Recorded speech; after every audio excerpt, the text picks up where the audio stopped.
We now come to item number 13, which is the Council's submission on the proposed new infrastructure body. Jim Fraser, can I ask Jim, as Principal Transport Planner, to come forward? I'll move that we approve this submission, and seconded by Councillor Darby. And Jim, would you like to speak to the submission, please? And Jacques, welcome too. Thank you, Your Worship. This item seeks approval for a submission on the Government's proposal to establish a new independent infrastructure body. The proposal has arisen out of Government's concern that the New Zealand's infrastructure is struggling to keep up with population growth, increased demand and changing needs, and that the current institutional arrangements for managing infrastructure investments is not delivering good outcomes. The new independent body is intended to strengthen infrastructure strategy, planning, investment and delivery to create clarity, streamline processes and eliminate silos. A draft submission has been prepared incorporating the views of council departments and council-controlled organisations and initial input from the Mayor, Deputy Mayor and chairs of the Planning and Finance and Performance Committees. The submission generally supports the establishment of a new independent infrastructure body and the functions spanning the two broad areas of strategy, planning and project delivery support. The specific role of developing a shared understanding of New Zealand's long-term infrastructure strategy is supported, and views provided on how this function could be undertaken to be effective. The submission includes a request for clarification on how Function 3, identifying New Zealand's priority infrastructure, is to be undertaken.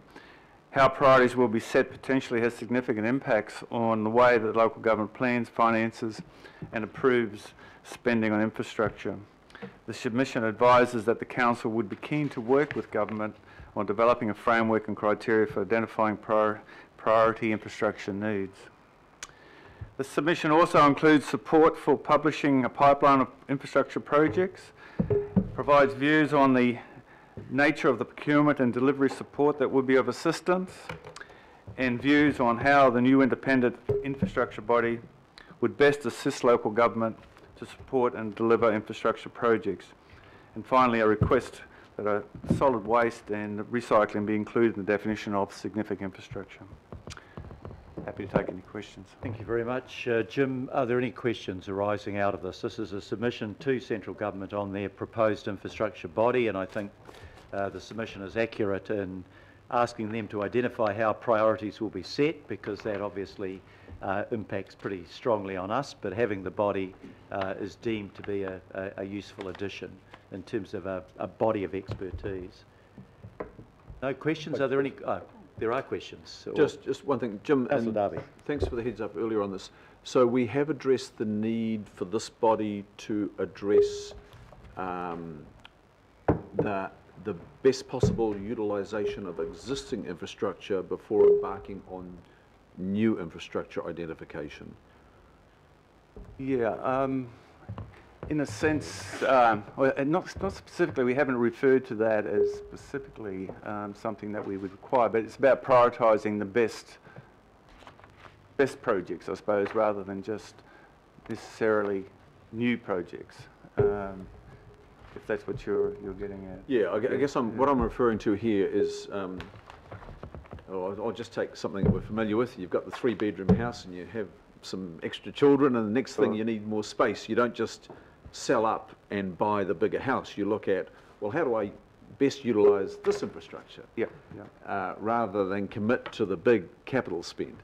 Yeah. So, and that has been a challenge for governments and cities. Yep.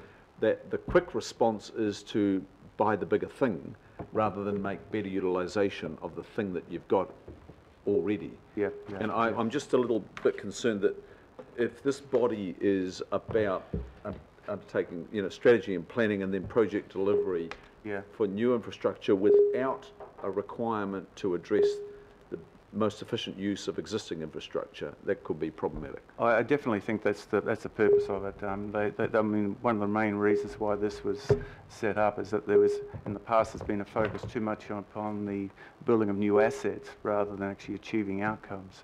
So that's why it's going to be framed. It's going to be that, you know, that there'll be a focus on actually building the best infrastructure to achieve the best outcomes. Okay, okay, thanks, Sam. Thank you very much. Councillor Josephine Bartley. Oh, thank you, Mr. Chair. I just wanted to know what the difference would be from the status quo with this infrastructure body if it was to actually eventuate for us in council. You're referring to the fact that we've got this body within the Treasury at the moment? Yeah, so what does that mean? Like, well, I think the main reason is that it'd be an independent body, so it'd be outside of Treasury, it'd be sitting out independent, so it won't fit within the powers of the minister, so they're actually completely separate and independent. And there's a range of reasons why they're suggesting that independence, that ability to have a public voice is important to actually achieve the functions that it's proposing to implement. So it's not really going to help, you know, be a kind of watchdog or help us ensure that we're prepared for the growth that's happening in Auckland in terms of infrastructure. We just rely on the Development Program Office to coordinate. So it really has it doesn't sound like it has much impact on the Auckland council family in terms of infrastructure. That depends. So the first thing is that it will be in an independent body. How that plays out in practice is a very good question. It not sitting within a particular ministry is the theory that would make the difference. It not being in Treasury probably is a really good thing, and the intention is that the body would work with all the other ministries and with all the other players, like local government, for example. So that's probably a key difference. It would work with us in setting what the infrastructure plan, and they talk about a 30-year plan, but there certainly will be shorter time frames. Working with the industry and with us, for example, probably would make quite a difference. Why we raise the point about how would the infrastructure be prioritized is a really key point, because it could actually have a severe impact on Auckland, depending on how that prioritisation is done. And that's why we raised the point that we would really like to understand how that is done, and offered our help to help frame up frameworks or prioritisation models or whatever is used, because it can actually have a big impact on Auckland. It doesn't have authority as in the sense that what it says goes, but it will set the 30-year pipeline, and in that sense then work with other ministries and their priorities. And what is being suggested is when a part of government or even local government, when they do not align to that 30-year plan, there needs to be an explanation why not. So you're not obliged to follow what this unit comes up with, but you would have to explain why not. And so there's a bit of accountability that goes with that. Okay, good questions, Councillor. I think the proof of the pudding will be in the eating in this body. Yeah. But let's see, I think it's better to make a constructive submission and try to mould it to make sure it fits in with our needs, rather than say, well, we're sceptical about it, so we're opposed to it. It might have a positive response, and being independent may well be helpful, I think, is the... try not to put words in your mouth. Yeah, that sounds good. That sounds okay. You find, Councillor? Councillor Lee. Thank you, Mr Mayor. I just wonder about the notion of independence, and if it's independent, who will appoint it? And presumably there are some limits to independence, because the body would be appointed by the government. Would that be right? And what ministry or what minister? Minister Jones. So it reports to Minister Jones, but it doesn't necessarily sit under Minister Jones. How that works, we are not terribly sure. But yeah, Minister Jones does this. Mr Jones? Okay, just in our report and submission, on page 27, it states the infrastructure body, and there's some bullet points,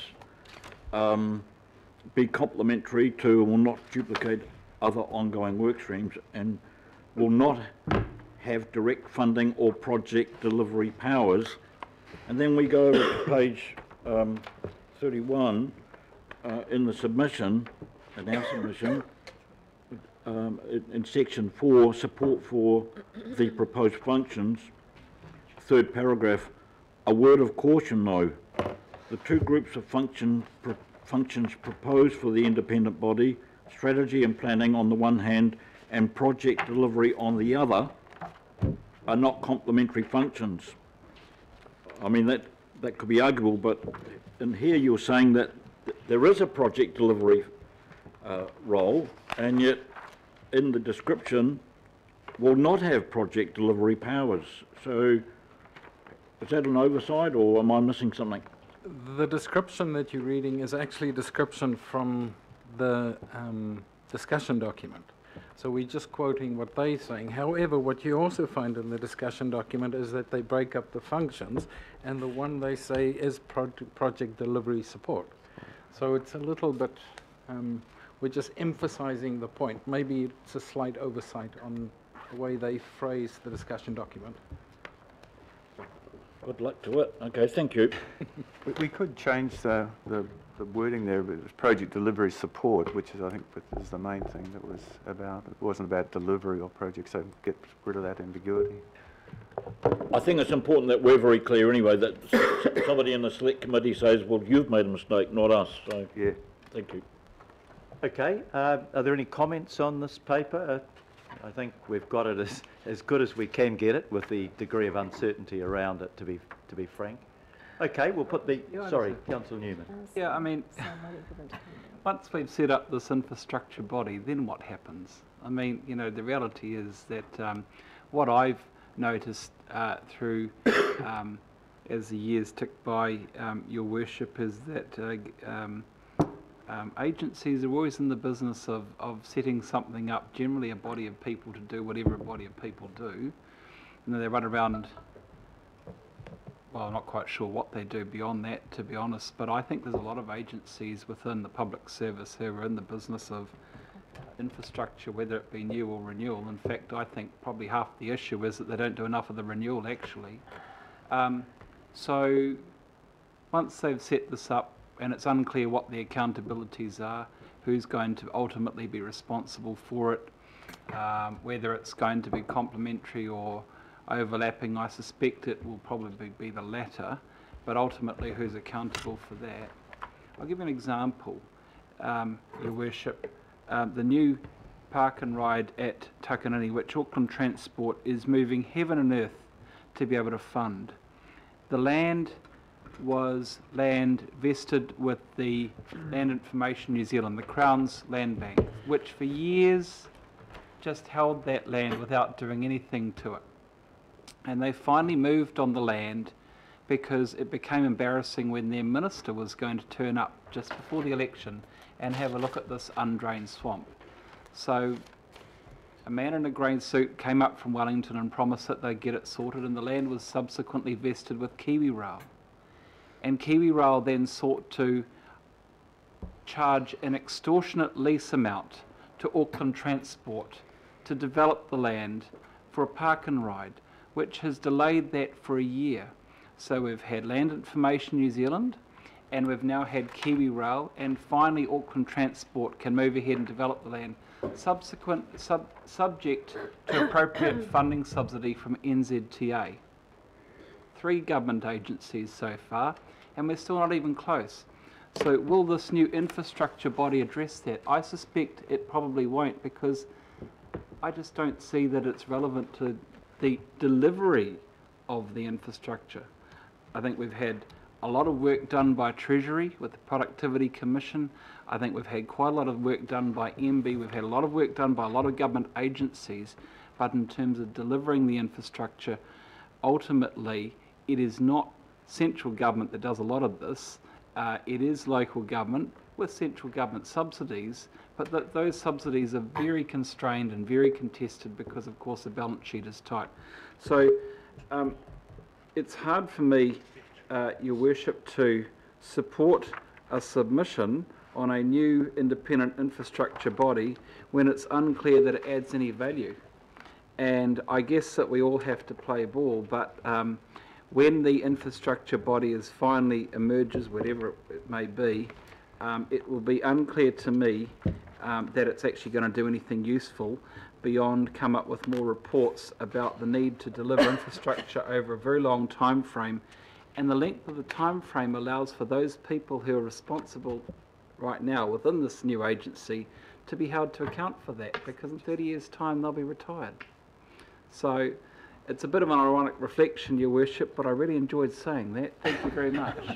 I'm glad we've helped you get that off your chest, Councillor. I think the two potential benefits are it provides some cross-sectoral advice, and it provides some advice from experts outside of the bureaucracy and into it. I think it's important to make this submission. We don't know how it's going to turn out, that's true, but it's important to make the submission just to put some caveats, particularly around prioritisation, and to add in the waste management side of it. But as I said before, the proof of the pudding will be in the eating. I think we'd all agree with that.